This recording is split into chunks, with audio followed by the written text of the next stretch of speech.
Several of the kind of aspects of the sort of care pathway for people with dementia probably need an overhaul.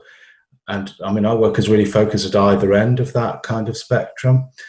So at the very mild end, where people have sort of mild cognitive impairment or even earlier cognitive impairment than that, but are potentially at risk of progressive cognitive decline, there seems to be a big gap.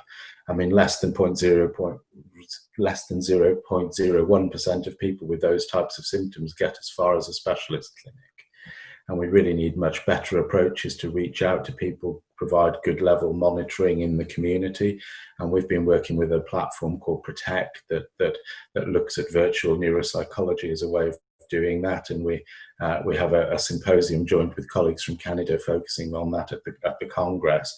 And really that looks like a very easy and valid, reliable way of actually measuring cognitive impairment serially for people from their own homes using their own computers or tablets. And we think that that could really form an important part of that sort of early part of the pathway, giving people high quality monitoring without it actually impacting on the service demands of the system and making the referral process more effective.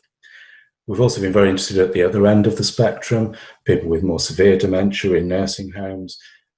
Historically, there's been overprescribing of antipsychotics and other sedative drugs.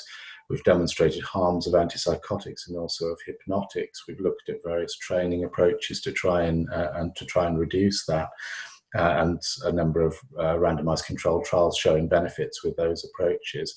And during the current COVID period, we just have funded in the UK through the UK Research Institute a program to develop some digital resources supported by a coaching program to enable this to be rolled out to over 1,200 nursing homes in the UK to try and improve some of these outcomes. We're hoping this will be a way of delivering, moderate cost, broad reach training interventions that can really support the care staff deliver better care and better outcomes for people with more severe dementia.